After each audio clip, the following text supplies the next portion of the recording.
Amém. Queridos, há mais ou menos uns 15 dias, fiquei extremamente triste com a notícia de um pastor muito querido, muito conhecido, líder de uma igreja que tem abençoado milhares de pessoas ao redor do nosso planeta. Ele foi afastado de todas as suas atividades eclesiásticas por causa de condutas inapropriadas a um pastor. Essa notícia me deixou muito triste.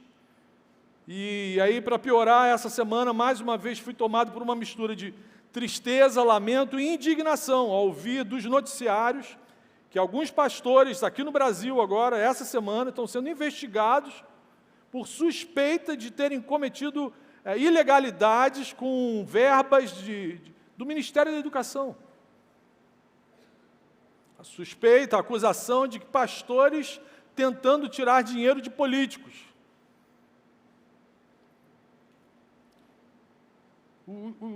Pode ser que todos esses pastores, tanto do outro continente como do nosso país aqui, sejam absolutamente inocentes. O problema é que o escândalo gerado causa um prejuízo moral imensurável para a Igreja de Cristo aqui no Brasil. Sobra estilhaço para tudo que é pastor. Eu soube dessa notícia na academia, fazendo ginástica, o professor comentando, já vi político tentar tirar dinheiro de pastor, agora pastor tentar tirar dinheiro de político é a primeira vez. O escândalo sobra para... O pecado de alguns respinga em muita gente. Isso tudo é muito triste. E aí, depois que acabou o noticiário, eu fiquei pensando, como que alguém que um dia viu Deus agindo, salvando e libertando vidas, restaurando famílias, curando pessoas realmente de doenças físicas, doenças na alma, principalmente gente que, um líder eclesiástico, que ainda prepara pregações, que ainda ministra ceia, faz batismos.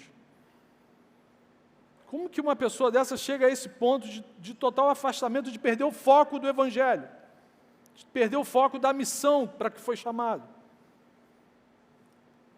E aí, nesse momento assim de tristeza, o Senhor me lembrou que na sua palavra tem um exemplo de não só um líder, mas de toda uma igreja que perdeu o foco, que perdeu a direção, que perdeu o sentido, a razão de ser, do porquê ser igreja. E aí eu quero convidar você a ligar a sua Bíblia ou abrir a sua Bíblia lá no último livro da Bíblia, lá em Apocalipse 2. Vamos ler até o versículo 5.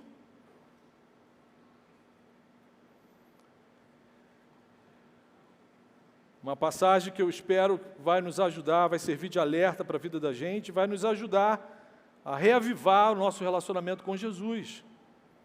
Apocalipse 2, vamos ler do 1 ao 5. No início do último livro da Bíblia, Jesus envia mensagens específicas para 7 igrejas. Nessas mensagens, o Senhor apresenta assim, um panorama, uma radiografia de como que estava o coração dessas igrejas, como estavam as pessoas dessas igrejas. E, na verdade, toda igreja é constituída por gente, onde 2 ou 3 estiverem reunidos no nome do Senhor, ali o Senhor vai estar presente. Então, a igreja é constituída por gente. Assim, sempre que eu e você estivermos lendo essas cartas ali no livro do Apocalipse, sempre examine o seu próprio coração, use essas cartas como um espelho na sua vida. Pois a mensagem registrada nesse livro, escrita pelo apóstolo João, no finalzinho da sua vida, ele estava preso na ilha de Patmos, cumprindo uma determinação do Império Romano, e lá ainda no século I, e aí João escreve essas cartas que servem para a nossa vida ainda hoje, para qualquer cristão, de qualquer tempo, de qualquer nação. Vamos ler o texto sagrado? Versículo 1 diz assim: ao anjo da igreja em Éfeso, ou seja, ao pastor da igreja em Éfeso, escreva: estas são as palavras daquele que tem as 7 estrelas em sua mão direita e anda entre os 7 candelabros de ouro. Conheço as suas obras, o seu trabalho árduo e a sua perseverança.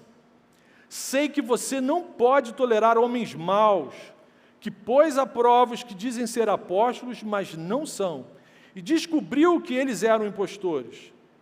Você tem perseverado e suportado os sofrimentos por causa do meu nome, e não tem desfalecido. Contra você, porém, tenho isto: você abandonou o seu primeiro amor. lembre-se de onde caiu, arrependa-se e pratique as obras que praticava no princípio. Se não se arrepender, virei a você e tirarei o seu candelabro do seu lugar. Até aqui, assim diz o Senhor, amém? Aqui nessa passagem, Jesus envia uma mensagem pesada para uma igreja super especial. A igreja em Éfeso foi uma igreja onde passaram líderes maravilhosos. Um trabalho ali iniciou pelo apóstolo Paulo, depois Paulo enviou Timóteo para pastorear aquela congregação ali durante alguns anos. Depois o próprio apóstolo João, esse que escreve Apocalipse, pastoreou a igreja em Éfeso.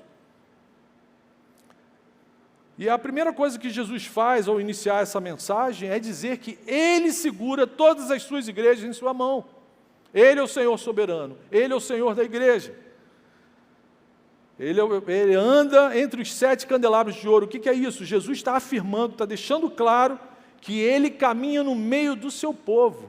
Candelabro de ouro é a imagem que Jesus utiliza para representar os membros dessa igreja. O ouro, ou seja, a luz de Jesus na vida dos membros daquela comunidade vai brilhar nesse mundo de trevas. Então Jesus está falando, eu tenho todas as igrejas em minhas mãos, eu passeio no meio dos candelabros, eu sei tudo o que está acontecendo no meio de vocês. Eu sei tudo o que está acontecendo no coração de vocês. Eu sei as lutas que vocês estão enfrentando. Eu sei o que vocês estão vivendo. E aí Jesus deixa isso claro. Em segundo lugar, Jesus diz que tem esse conhecimento claro do que a igreja de Éfeso fazia. Versículo 2 e 3. Conheço as suas obras, o seu trabalho árduo e a sua perseverança. Sei que você não pode tolerar homens maus, vocês conseguem discernir quem está tentando distorcer o Evangelho, vocês conseguem identificar quem são falsos mestres, falsos pastores. Você tem perseverado e suportado sofrimentos por causa do meu nome e não tem desfalecido. Jesus revela que realmente aquela igreja era uma igreja ativa. Jesus declara que eles trabalhavam até a exaustão e não desfaleciam. Era uma congregação que resistia às tribulações. Éfeso estava inserida num ambiente extremamente pagão. Ali, eu falei outro dia numa pregação, onde estava situado o grande templo para Artemis, ou Diana, para os romanos, um lugar extremamente promíscuo. Eles já sofriam perseguições ali naquela cidade. E Jesus fala, vocês têm resistido a tudo isso. Eles tinham muito zelo pela palavra, muito conhecimento bíblico. Amados irmãos, até aqui a igreja em Éfeso era uma bênção. Imagina você receber uma carta de Jesus com esses elogios, com essa descrição aqui. Seria algo maravilhoso. Aquela igreja, aparentemente, tinha uma imagem externa de uma igreja saudável. Se a gente ficasse com o versículo 2 e 3, uma igreja exemplar. No entanto, algo estava errado com aquela comunidade. Aquele que caminha entre os candelabros sabia que algo estava errado no coração daquela igreja. A motivação para todo esse serviço, a motivação para todo esse ativismo estava equivocado. Aqui a gente encontra a nossa primeira lição no texto sagrado. Anote, por favor. O que fazemos para o Senhor é importante, mas lembre-se, Jesus sabe o motivo pelo qual fazemos. Tudo que a gente faz no reino, tudo que a gente faz aqui na igreja é importantíssimo. Mas Jesus sabe a motivação do nosso coração.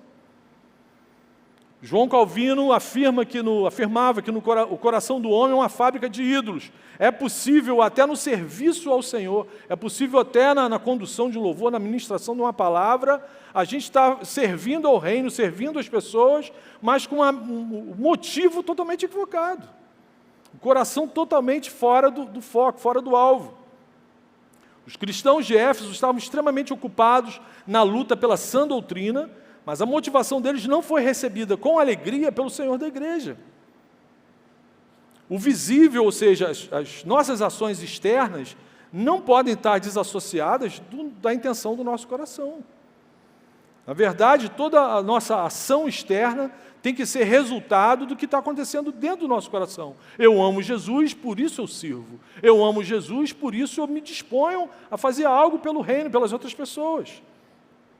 O trabalho, mesmo sendo árduo e feito com excelência, não substitui o amor e o nosso fervor no reino. Veja, essa igreja trabalhava com excelência. E Jesus deixou claro que vocês estão equivocados. A motivação está equivocada. E aí no verso 4, Jesus expõe o problema que havia adoecido aquela comunidade. Versículo 4, quanto a você, porém, tenho isto, você abandonou o seu primeiro amor.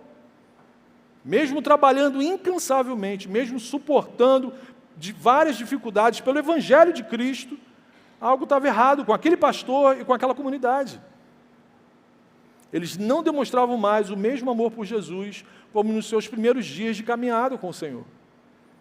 Os cristãos em Éfeso estavam tão ocupados em fazer algo pela igreja que se descuidaram do mais importante, do amor pleno pelo Senhor da igreja.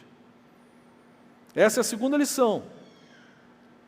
Só é possível servir a Cristo fielmente, amando sincera e fervorosamente. Esse amor pelo Senhor tem que incendiar a nossa alma. Menos do que isso é pecado, menos do que isso é um equívoco. A gente tem que demonstrar um amor sincero pelo Senhor, mas um amor que incendeia a nossa alma. Perder esse fervor, esse deslumbre, esse encanto por Jesus, adoece a nossa alma. Faz a gente entrar num processo de esfriamento e gradativamente a nossa vida devocional vai se extinguindo até que, apaga. E aí corre o risco da gente transformar a nossa vida, o nosso relacionamento com o Senhor, apenas num mero ativismo religioso. Vou para a igreja, tenho uma porção de cargo, uma porção de atividade, mas isso não me fascina mais. Em Mateus 24, versículo 12, Jesus já havia alertado os seus discípulos para esse perigo. O esfriamento do amor, tanto fraternal quanto o amor devocional, o amor que a gente devota para Jesus, seria algo que marcaria o caos do fim dos tempos. Jesus já havia avisado isso para os discípulos. E aqui no versículo 4, Jesus foi direto no seu apontamento contra aquela igreja. Você abandonou o seu primeiro amor. Isso é grave. Mas, Marcão, o que é esse primeiro amor? Isso é importante a gente ter bem entendido, até para você tirar dúvida de outras pessoas.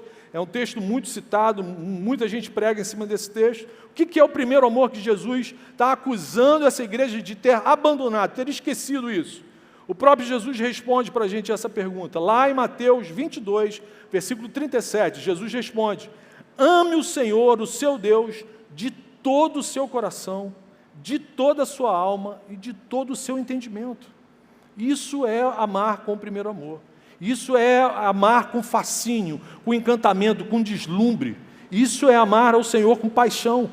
Todo o seu coração, toda a sua alma, todo o seu entendimento, a sua vida está envolvida nesse relacionamento. Tudo. Quando Jesus afirma que os membros daquela igreja haviam abandonado o seu primeiro amor, ele não está dizendo que aqueles crentes, que aquela comunidade cristã não amava mais a Deus de hipótese alguma. Não é isso. Eles ainda nutriam algum tipo de afeto por Deus e pelo próximo. Eles ainda amavam a Deus de alguma forma. Mas Jesus está enfatizando aqui o adjetivo primeiro. Vocês abandonaram o primeiro amor. Vocês continuam demonstrando afeto por Jesus, pelo reino, pela sã doutrina, mas o primeiro amor vocês abandonaram. Isso compromete tudo. Vocês abandonaram a paixão, o entusiasmo que vocês nutriam por mim. No início da caminhada, vocês não me amam mais com a mesma força, com a mesma alma, o mesmo coração, com o mesmo entendimento.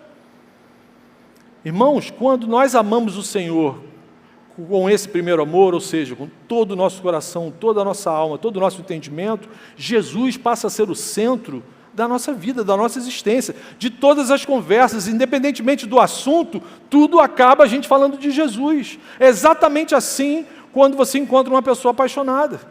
Em qualquer assunto que você falar de pneu, o cara vai falar da paixão da vida dele. Eu olhei guitarra e falei pneu, não sei qual relação que tem, mas enfim. Quando a gente está apaixonado por Jesus, todas as conversas, todos os diálogos, tudo a gente canaliza para Jesus.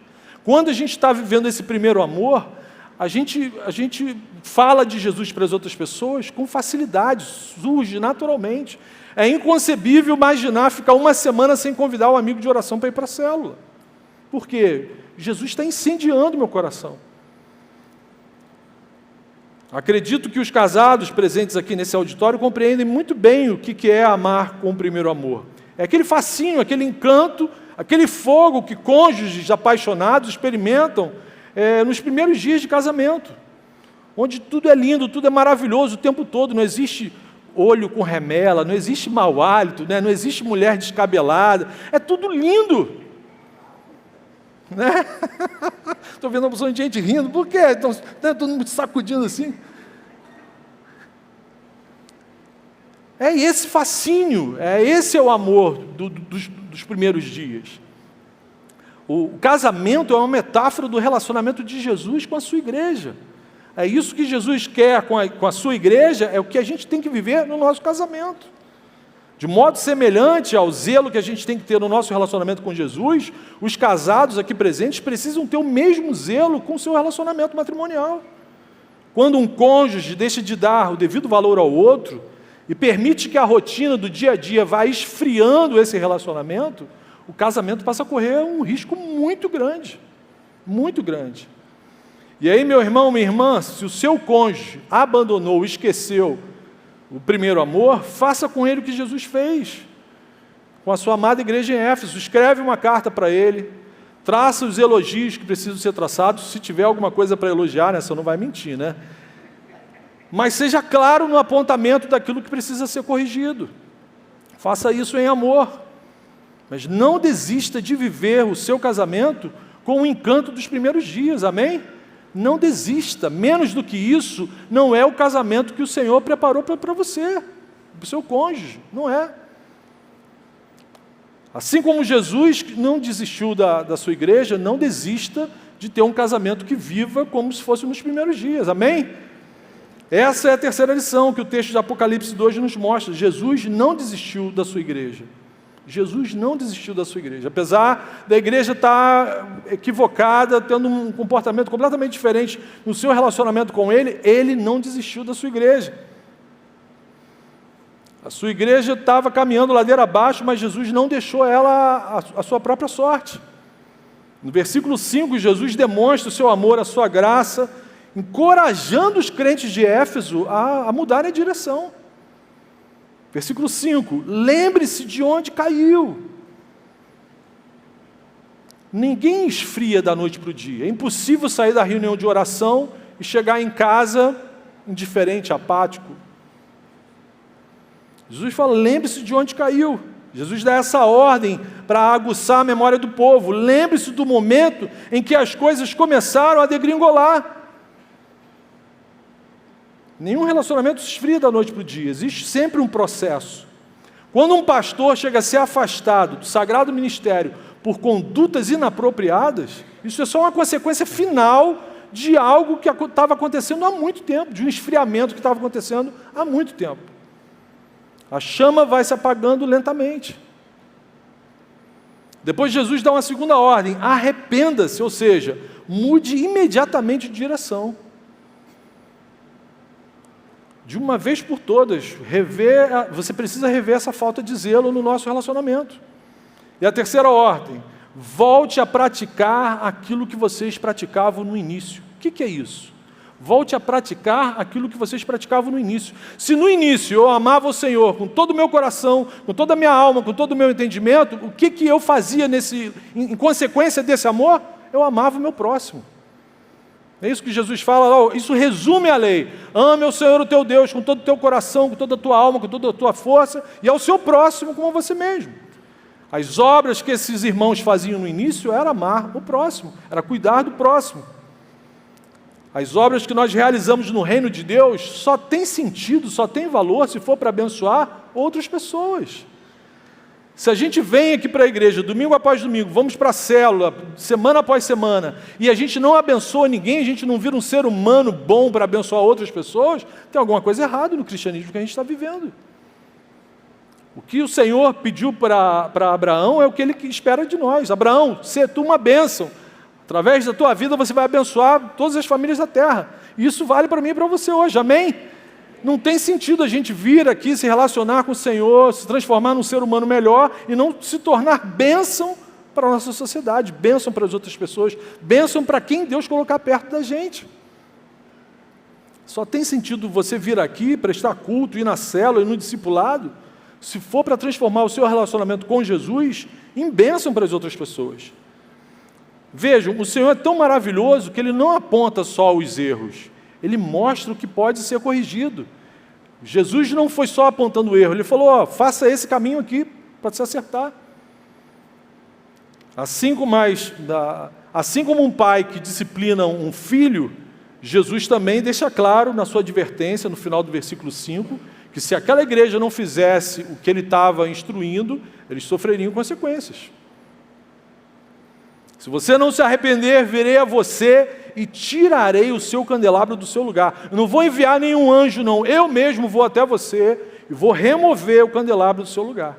O nosso Deus, o Senhor Jesus, não é como alguns pais por aí, boca aberta, que os filhos manipulam o tempo inteiro.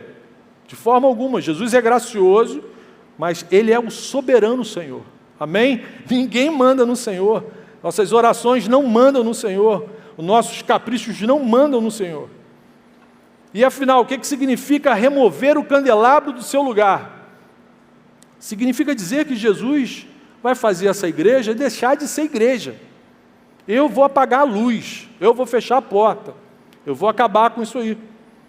Irmãos, quando uma comunidade cristã não serve mais a Cristo, com aquela alegria radiante da salvação, ela perdeu a razão de ser igreja, perdeu a razão de existir.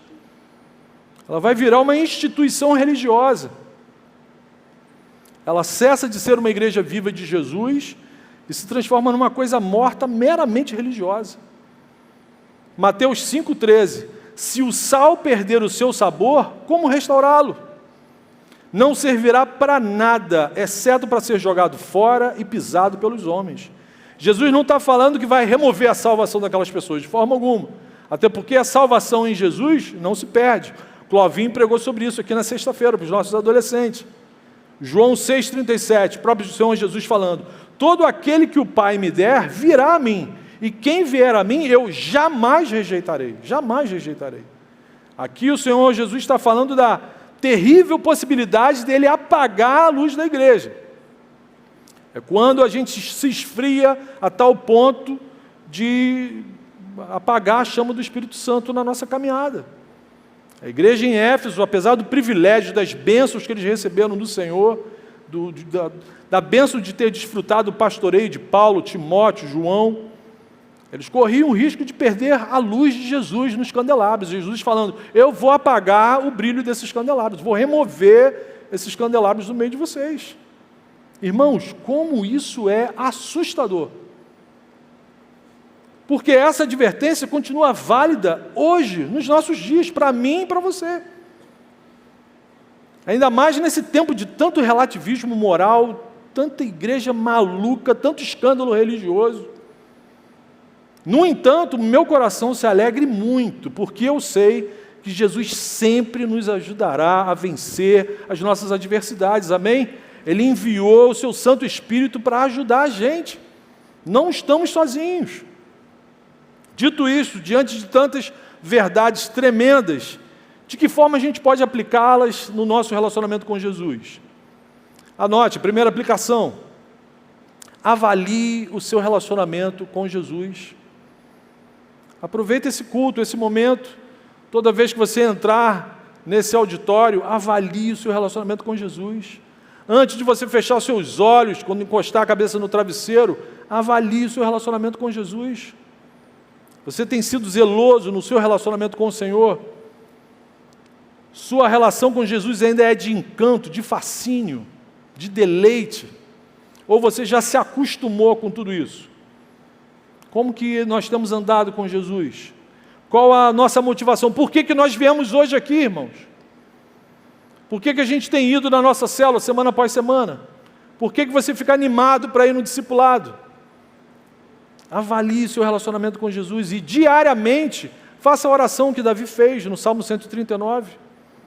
Sonda-me, ó Deus, conhece o meu coração, prova-me, conhece as minhas inquietações, vê se em minha conduta algo te ofende, Senhor, e dirige-me pelo caminho eterno. Amém? Às vezes algo na nossa conduta está ofendendo o Senhor e a gente ainda não percebeu isso. Aquele que passeia no meio dos seus candelabros está aqui nesse momento. Amém? E Ele vai dar renovo para aqueles que não abandonarem o início de tudo. O displicente vai viver sem luz, sem brilho e sem paz. Mas aquele que não abandonar a bênção do primeiro amor, vai experimentar vinho novo todos os dias com o Senhor. Aleluia, aleluia. Igreja querida, ame o Senhor, teu Deus, de todo o teu coração, com toda a sua alma, com todo o seu entendimento. Amém? Segunda aplicação, ore muito por seus líderes e por sua igreja. Ore muito por seus líderes e por sua igreja. Ore muito por seus pastores, presbíteros, supervisores, líderes de célula, de ministério. Ore para que o Espírito Santo mantenha o nosso amor em chamas por Jesus. Amém? Ore por toda a igreja, ore por sua célula, para que ninguém perca essa paixão por Jesus, para que ninguém perca Jesus de vista. A igreja deve orar muito por sua liderança eclesiástica, principalmente por seus pastores. Provavelmente, a igreja em Éfeso se afastou do seu primeiro amor porque os seus líderes se afastaram primeiro. Provavelmente. Aquela igreja formada por pessoas como eu e você, viveu um momento em que se descuidou desse encanto, desse fascínio, e se distanciou do alvo, se distanciou do Senhor. E aí ela adoeceu a ponto dela esquecer de amar ao Senhor com paixão, com fervor. A queda nos transformou em criaturas que rapidamente esquecem o que é amar. Vocês já perceberam que amar é um mandamento, é uma ordem. Efésios 5, Paulo está falando lá, maridos, amai vossas esposas. Estou dando uma ordem. Por quê? O nosso amor pelo próximo não é natural, não é um movimento natural do nosso ser. A gente sai da maternidade plenamente egoísta. A gente quer tudo para o nosso reino, para o seu nada. A gente desaprende a amar muito rápido. Por isso Jesus veio até nós, se esvaziou da sua glória, assumiu forma de servo para nos ensinar o caminho de volta para o Deus do amor. Aleluia, aleluia.